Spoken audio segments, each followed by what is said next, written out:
Бид амьдрал дээр юу болж байгааг шулуухан ярина. Бид бүгд ижил боломжтой юу? Эсвэл зүгээр л тэгж боддог уу? Адил хандлага нэвтрүүлэг боддоор нь ярих болно.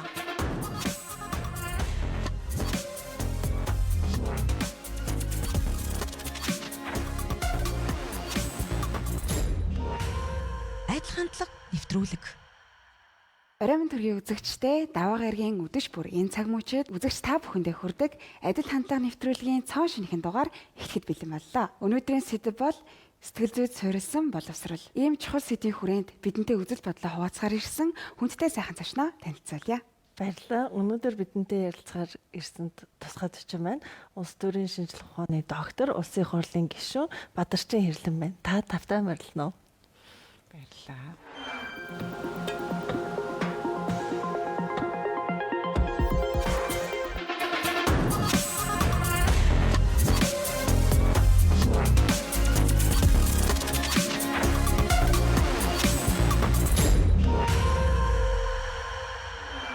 За эхний асуултыг багш хүний хувьд асууя. За анги танхимд орж ирээд сурагч нарт хичээлээ заах гад орж ирэхэд энэ сэтгэл зүй ямар чухал байдаг вэ? Ер нь бол өөрөө сурган сэтгэл судлалын багш мэрэгчлээ хүн. Орсын холбооны улсад бэлтгэгдсэн. Би хотын боловсролын газар ажиллаж байгаа. Дараад нь удирдлагын актемд 27 жил би багшилсан. Удирдлагын актем гэдэг чинь бол тэгэхээр төрийн албаа хаагчид. За одоо ажлын туршлагатай, мэдлэгтэй, дээд боловсролтой хүмүүс сурж байгаа тэнд. Их ажлын туршлагатай хүмүүс бөөнөрөө ингээд одоо Монгол улсын өнцөг булан бүрээс ирээд нэг ангид ороод сурж байгаа тохиолдолд нөгөөдөл маань хоорондоо танилцсан тий. За тэгээд бас одоо ажил мэргэжлийнхаа туршлагуудаа хуваалцсан.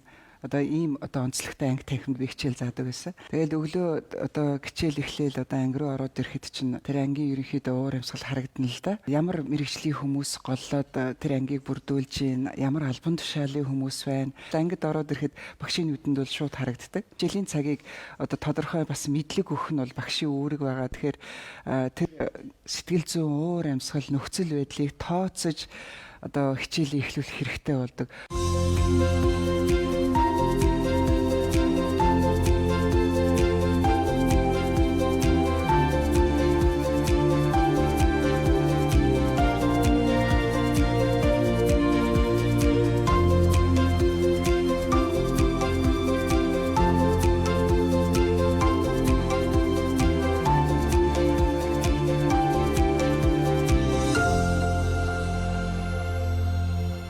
Багш хүн гэдэг бол мэргэжлийн хувьд бол одоо хүмүүс бодоод байдаг л да, зүгээр ингээд нэг мэдлэг ойлголт өгөх хүн гэж хараад байдаг. Гэтэл багш хүн бол өөрөө маш их тийм мэдрэмжтэй байх хэрэгтэй байдаг.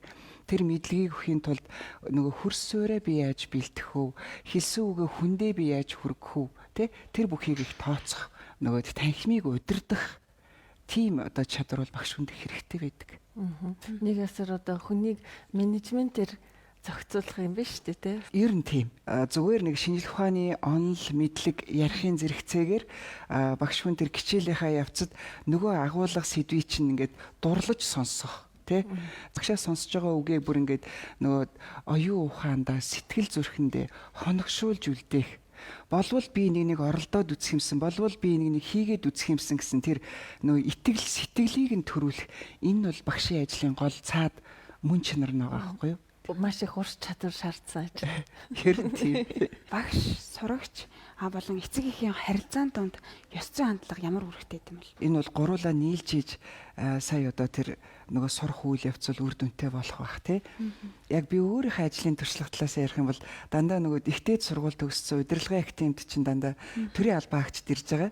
Тэнд чинь дөнгөж төрийн албанд очиод ажиллаж байгаа шинэхэн залуу хүмүүс ч байгаа.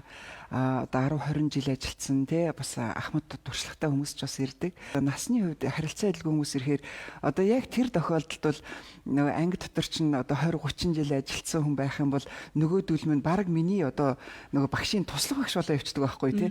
Одоо нэг асуудал гаргаад тавингууд чинь нөгөө залуучууд нь ингээд л одоо асуун одоо шийдэл гаргалгаагаа бодно да тэгжээтэл нөгөө ахмад туршлагатайгууд нь хажуугаас нь хилээд өг чинь тий. Баг ердөөсөө нөгөө олон жил ажилласан туршлагатай хүмүүс чи яг баг ээж аавынх нь хин хашаа энэ зүгээр зөвлөө туслаад нөгөө хичээл дээр сургалтын дээр тэгээ явцдаг.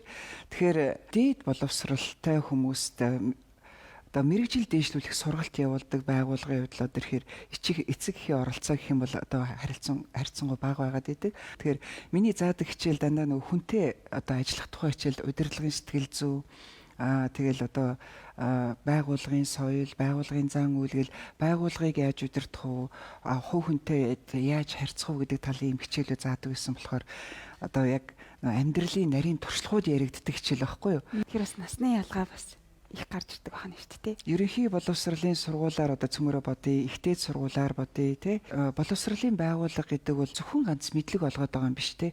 Хүнээр хүн хийж байгаа одоо газар байгаа байхгүй. Тэгэхээр яаж тэр хүнийг амьдралд бэлтгэх вэ те?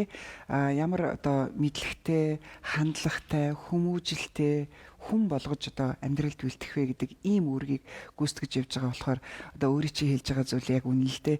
Энэ бол зөвхөн ганц багшийн ажил биш, зөвхөн ганц сургуулийн хариуцдаг ажил биш. Энэ бол эцэг ихтэй гэр бүлийн оролцоотойгоор яг хүнээр хүн хийх гэдэг юм бол бид нар хамтдаа хийж яадаг тий. Дээр нь бас одоо хамт олонны нөлөө аягүй их чухал байдаг сургууль дээр.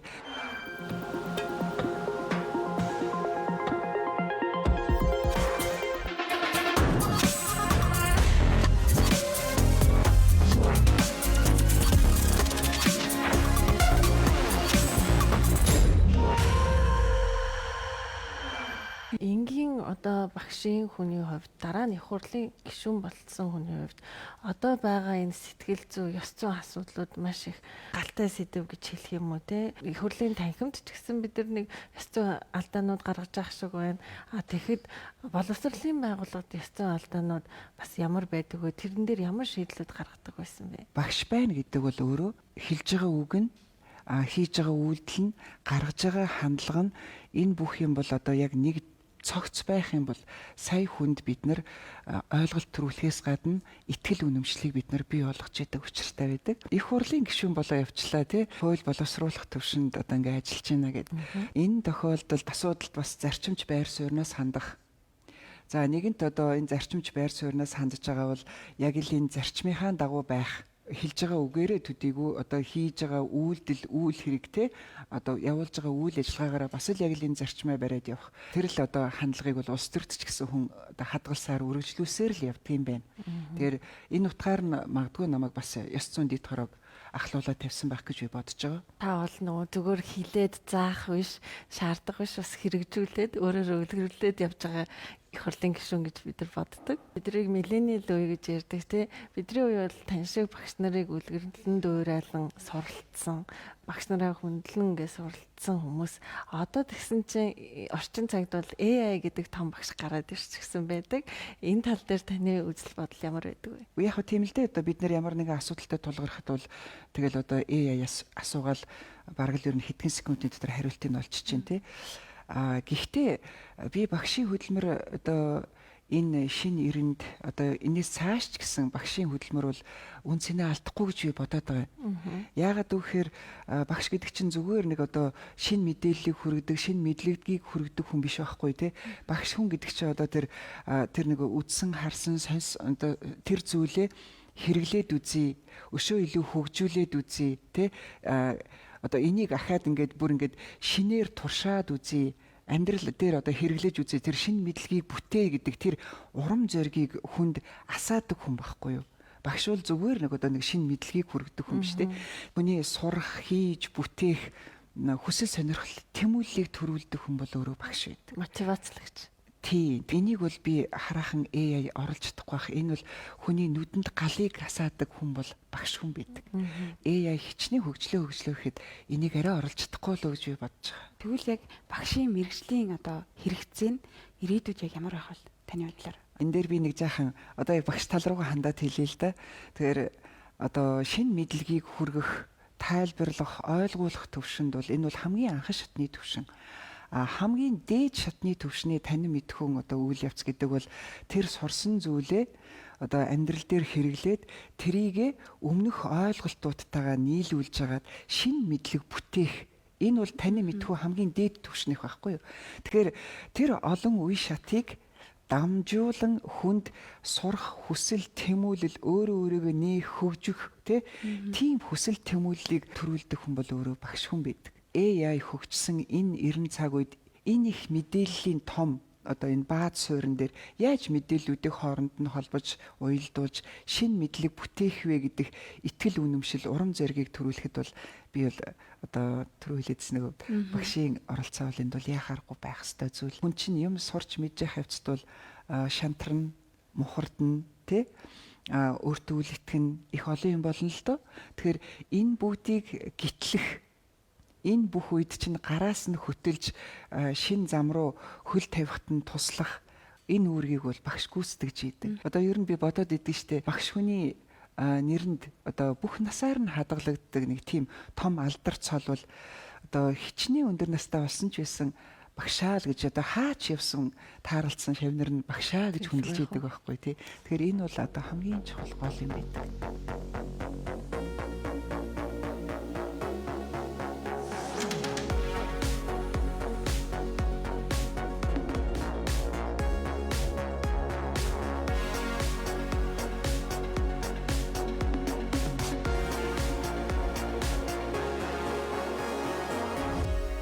Хоёрхан түүхээс хуваалцаж эхлээд яагаад энэ багш болох гараа хаанаас эхэлж ийм олон жилийн карьерийн одоо зам үүсв? Би Архангад 1-р 10 жилийн сургуулийг төгссөн.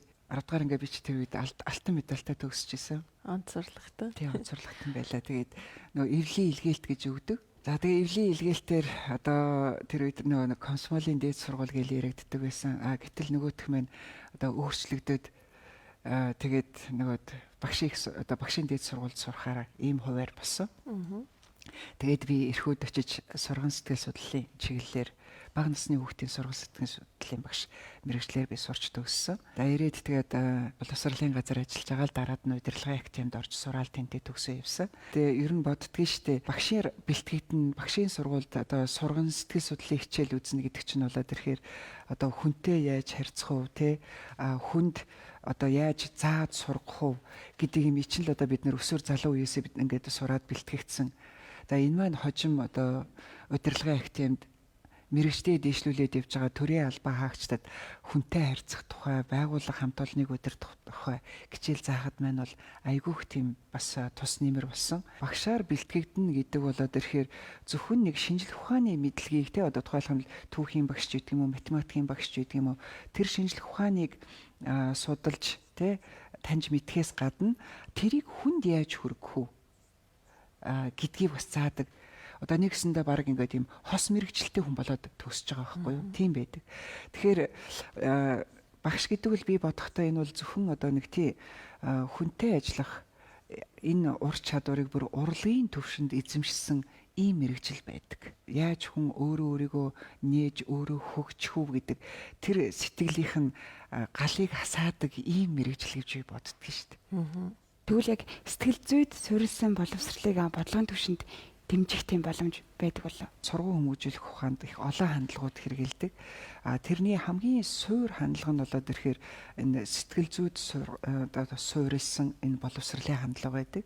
Өөрөөр хэлэх юм бол ангид орж ирээд тэр багш хүн бол одоо танхимын уур амьсгалыг мэдрэхээс гадна тэнд байгаа хүмүүсийн онцлогийг танихаас гадна хүн бүрийг те одоо би хэдэн насны хинд тэ хичээл ном заах гэж байгаа билээ гэдгийг хараад ингээд таньж мэдээд тэгээд хичээлээ эхлэх ийм ур чадварыг нэгсэндээ нэг сэтгэл судлалын шинжлэх ухааны суурийг одоо тавьж өгч идэг.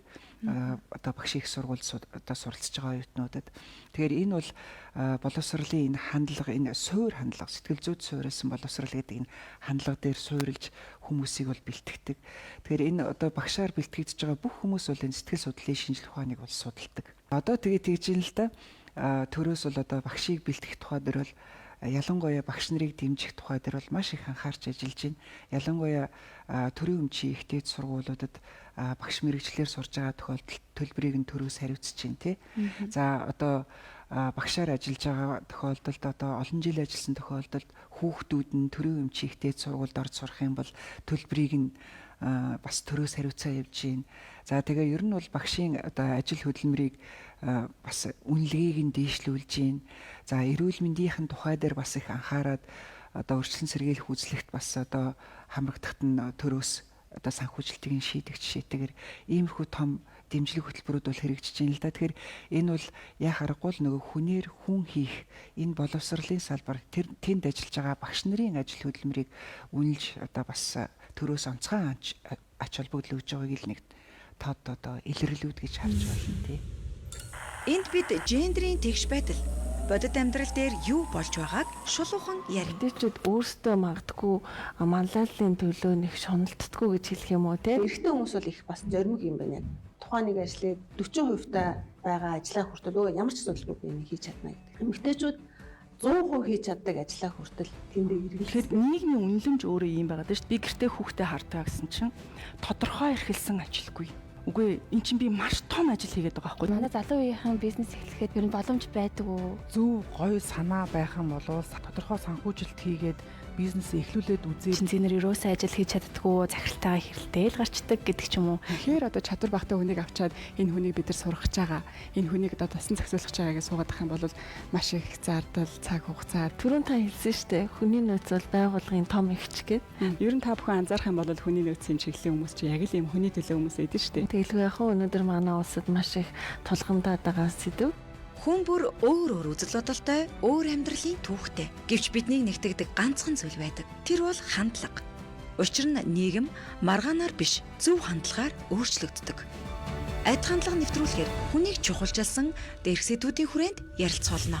Та 20 жилийн өмнө анх багш болж исэн байна те. Тэр үеийн багш нарын ёс зүй одоогийн нийгэм тулгамж байгаа энэ асуудлуудтай холбогдсон ёс зүй хоёр ямар өөр бэ? Энэ дээр ямар шийдэл гарц эсвэл ялгаануудыг та олж харж байна вэ? Яг миний амьдралд л тохиолдож исэн чинь барууны онл номыг л бид нэр орчуулаад заадаг байсан байхгүй юу?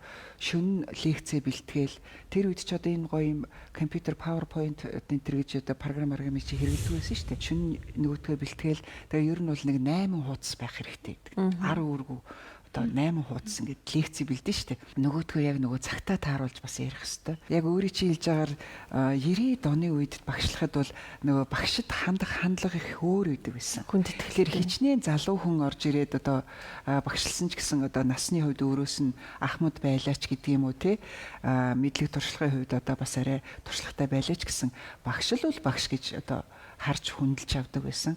За одоо энэ цаг үед магадгүй би бас энэ талын нөгөө уламжлалт энэ байдал бол арай жоох өөр болсон болоо гэж би бодож байгаа. За тэгээд ер нь бид нар ч одоо их хурлын гишүүд одоо ихтэй сургуулиудаар ерөнхий боловсролын сургуулиудаар мэрэгжлийн одоо боловсролын сургуулиудаар ингээ яваад ярилцж байхад бол бас тэр бидний өмнөх тэр хандлага бас арай жоох өөр болцсон болоо гэж би бас нэг анзаарсан. Өөрөөр хэлэх юм бол нөгөө багш сурагчийн хоорондын харилцаанд одоо багш л бол багш гэдэг нөгөө багш хэлсэн бол зөв те багш хэлсэн бол одоо биелүүлдэг тэр байдал бас арай жоохон өөр болоод байна уу да гэсэн ийм байдал одоо харагдсан. Өнөөдрийн хувьд бол би бодохдоо багшид одоо өшөө илүү жаах нөгөө сорилт ихтэй болсон гэж хэлж болно. Нөгөө хүүхдүүд чинь уншаад ирчин, судлаад ирчин те. Тэгэхээр одоо нөгөө багшийн хувьд бол тэгэхээр цаг үетэйгээ нийлүүлж хичээлээ байнга шинжлэх хэрэгтэй. Бас одоо оюутан сурагчдаас одоо янз янзын асуудлууд гарч ирэхэд бол бэлтгэлтэй ирэх хэрэгтэй. Тэгэхээр багш хүн гэдэг бол тийштэй одоо нэг л хичээл заах гэж байгаа хүн бол өшөө илүү судалсан байх хэрэгтэй. Судалсан зүйлээ бас практик амьдралтай холбож хүнд тайлбарлахад маш их бэлтгэл хэрэгтэй байдаг болсон. Ийм цагууд одоо багш нар багшилж байгаа болоо гэж би бодож байна. Тэгвэл ер нь мэдлэгтэй иргэнийг төлөвшүүлэхийн тулд бид нар яг юун дээр анхаарах хэрэгтэй юм бол? Өөрөө их тийм нарийн юм хөндчлөлдөө. Тэгээ одоо чинь нэр нь одоо хүүхдээ айлхоор л юм сурах гэдэг шүү дээ. Тэр бүр баг балчир наснаас нь ахуулаад одоо хүүхдээ юм сурах гал бид нар үзээд байна. Гэхдээ одоо энэ мэдлэгийн хажуугаар бас нөгөө хүнийг хүн болгох, хүнийг хүмүүжүүлэх, өөрөө амьдралд олонтоо нийлээд одоо бусдаагаа нийлээд бие дагаад амьдраад явах хүнийг амьдралд бэлтгэх гэж байгаа. Өөрөө өөрийгөө аваад явах чадвартай хүнийг бид нар амьдралд бэлтгэх гэж байгаа гэдгийг бид нар бодож хүмүүжил төлөвшлийн тухай дээр эцэг эхүүд их анхаармаар санагддаг шүү дээ. Одоо орчин цагт бол багш нар бол бас энэ дээр их тийм анхаарч ах шиг байна. Тэр би нэг явж байгаад FM сонссон нэг тэрүүгээр одоо нэг ээж аавд хүүхдийнхээ даалгаврыг яг хийлгэж байгаа тухай ингээд өөрсдийнхөө туршлагаар ингээд ярьж байгаа байхгүй юу. Тэгсэн чинь нэг аав ярьсан хүүхдүүд нь ердөөсөө л яг өөрөө л ингээд бие даагаал ингээд за чи одоо яг наад өрөөндөө ороод даалгавраа хийгээд дуусгаараа одоо гарч ирээрэй гэл тэгэхээр нөгөө хүүхдүүд нь ороод яг нам суугаал хичээлээ хийгээл гаргаад ир. Зөвхөн яг бас нэг хичээл хийлгэх биш нэг хүнийг бие дааж тэ өөртөө нэг эзэн байх ийм чадварыг нь манай ээж аавууд их тийм хар багаас нь төлөвшүүлэх тахаа дээр айгүйх анхаарж байгаа юм байна гэж би сонсоод одоо би хувьдаа их баярлж байсан. Тий. Энэ бол зүг байхгүй юу? Дандаа гараас нөтөлж амьдралын туршид явна гэж байхгүй шүү дээ.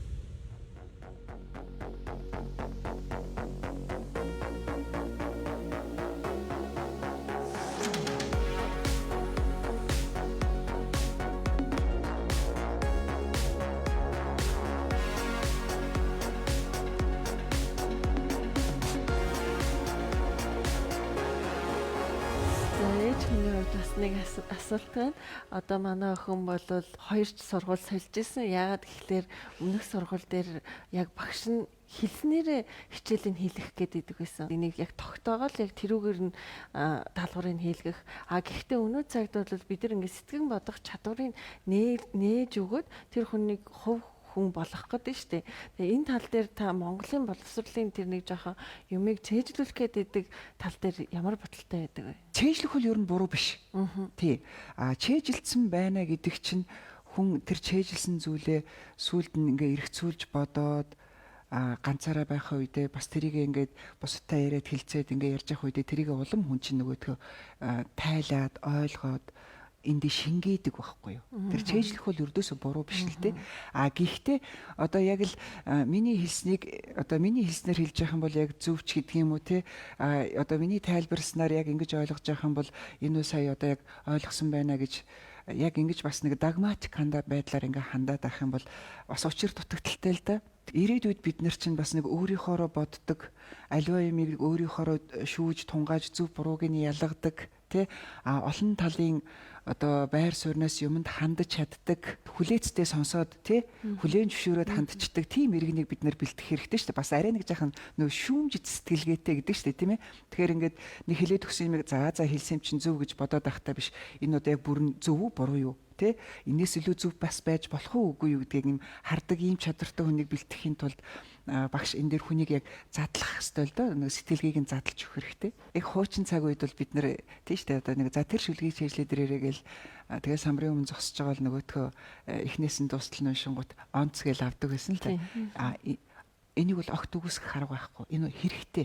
Энээс гадна бас энийг цааш нь баяжуулаад те одоо энийг юу гэж бодож гин, энийг аль талаас нь юу гэж харж гин гихчээ тэгэр хүүхдээ оюун ухааныг задлж хөгжүүлэх бол бас л багшийн чадвараас хамаардаг зүйл. Та түрүүн хэлсэн шүү дээ. Багш гэдэг бол хүнийг одоо хүн болгох, одоо нүдэнд нь гал нэмдэг хүн гэдэг жийсэн.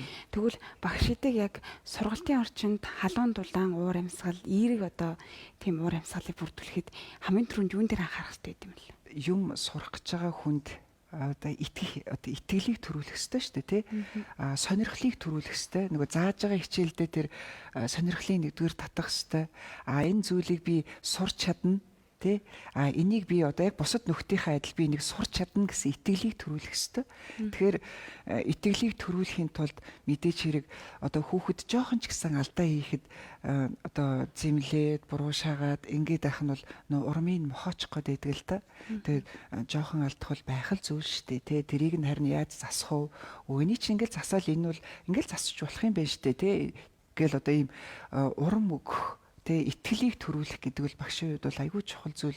Бүх багшны хувьд бол энэ нийтлэг зүйл байхгүй юу. Одоо тэгэхээр одоо манай сургуулийн хувьд бол би жишээлх юм бол өөрийнхөө дуршлагаар ингээл хэлэхэд бид нар чинь нөгөө төгсөлтийн ажил гэл удирдлагын активд бичнэ л дээ. Нөгөө төрийн албан хаагчид чинь төгсөхдөө төгсөлтийн ажил гэж бичдэг гэсэн. Одоо сүүлд нь магистрийн ажил гэл ингээл бичиж явж байгаа. Тэгээд ингээд тэр нэг сонгосон сэдвэрээ судалгаагаа хийгээд яг амьдрал дээр асуудал юу байгаа вэ? Энэний шийдэл гаргалгаа юу байгаа вэ гэдэг ингээд нөгөө хүмүүс чинь ингээ хайгаа явж байгаа байхгүй юу? Тэгэл ингээл анх эхлэхдээ нөгөөдөл маань одоо яаж бичнэ гэл ингээл амар тийм ингээд тийм төгшсөн байдалтай байдаг. Тэгэл зугуухандаа нөгөө асуудлаа ингээл нөгөө мандцсан байсан юм нь тодроол те яг шийдэл гаргалгаагаа олж хараал яг ингээд ирхий хэрээр нөгөө хүмүүсийн чинь нүдэнд ингээл нөгөө нэг гал асж эхэлдэг. Тэгэл айгу өөрт нь итгэл төрөөд эхэлдэг. Тэгээд тэрийг ингээд харж байгаа багш хүн гэдэг бол тэндээс өөрөөс айгүйх урам авдсан шүү дээ. Тэгэхээр таны яриаг сонсоход багш хүн гэдэг чинь зөвхөн нэг хүн нэг бүтээхтэй биш, нэг хүн нэг мэрэгжилтэй боловсралтай болохтой биш. Бүхэл бүтэн нийгмийг бүтээдэг хүн юм биш үү гэдэг ойлголтыг би сая авч байна. Ер нь бол тийм. Ирээдүйн иргэд ямар мэдлэгтэй, тэ ямар чадвартай, ямар сэтгэл зүрэхтэй хүн байх вэ? Тэр хүмүүсийг чинь бүтээдэг, урлаж бий болгож өгдөг хүмүүс бол багш нар. Одоо улсын хуралд ч юм уу те төрийн одоо энэ байгууллагууд дотор хамт ажиллаж байгаа хүмүүс дотор таны шавнар байгаа юу? Бага. Удирдлагын академид номын дуу сонссон 6-7 шав байгаа. Зөвхөн одоо би хичээл зааж ясан 6-7 шүү дээ. Тэгээд би хичээл заагаагүй зөндөө олон байгаа. Тэгэхээр ер нь бол төрийн бодлого яаж явдгийг, төр засаг яаж ажилтгийг энэ тухай ойлголттой их олон одоо энэ 126 дотор 100 олон гишүүд байгаа. Тантай таарах үедээ ч юм уу таныг одоо харахаараа багшаа гэж хүндэлдэг үү? Багшаа гин тий. Одоо тэгээ 2 жил гарan болчлоо да одоо тэгээд нөгөө гишүүнэ гэдэг нэрлүүгээ өөр ихгүй нэг шилжиж ин л да. Гэхдээ миний би бол багш нэрэндээ хамгийн хайртай. Таны яриаг сонсохны төрийн шагналд яруу найрагч Шарвын Сүрэнж авгаан багштаа гэдэг шүлэг санаанд орж ийн л да. Багштаа хүсэл төлөвлөсөн ирээдүйн замын их юм гэж хэлсэн байдаг штэ. Тэгэхээр бол би багш гэдэг мэргэжил нь өөрөө хичнээн одоо AI технологи хөгжөөд ч ерөөсөө орлож боломгүй тийм мэргэжил гэж ойлгож байна. Ерийн малчны хотноос ертөнцийн дэвжээнд гаргасан. Ерхөг найгсан талаас 9 гаригт хүргэсэн. Багш та хүүхэд шүүгсэн эх өргөөний эзэн юм. Багш та хүсэл төлөвлөсөн ирээдүйн замын эх юм. Сүрэнжгаа энэ багштай шүлгийг ер нь багш нар бол бүгдээрээ мэднэ тий. Тэгээд энэ шүлгэнд бол яхаарахгүй энэ багшийн ажил хөдөлмөрийн мөн чанарыг бүр ингээд нэвт шингээж өгсөн байдгийн. Тэгээд бас энэ залуу юм байна. Бас энэ шүлгийг санаад эргэж одоо дурсаж байгаа нь үнэхээр сайхан байна. Өнөөдөр тантай бид нар их хурлын гишүүн талаас нь биш, улс төр түвний талаас нь биш, багш хүн талаас нь ярилцсан таатай байлаа. Энэ нэвтрүүлэгт урьж оролцуулсан та хоёртаа бас их баярлалаа. Тэгээд би өөрийнхөө амьдралын бас нэг 27 жилийнхаа тэр сайхан дурсамжийг эргэж санах, дурсах ийм боломж бүрдүүлсэнд их баярлалаа. Танд баярлалаа. Үзэгч та бүхэндээ адил хандлага нэвтрүүлгийг хүргэлээ. Эрэгт даваа гарагт эргэн уулзцгаая.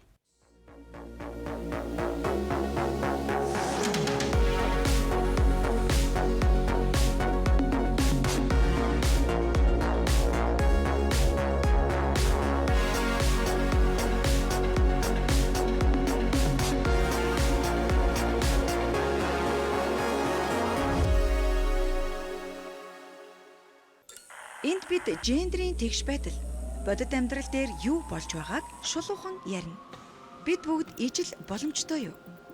Эсвэл зүгээр л тэгж боддог уу? Адил хандлага нэвтрүүлэг бодитоор нь ярих болно.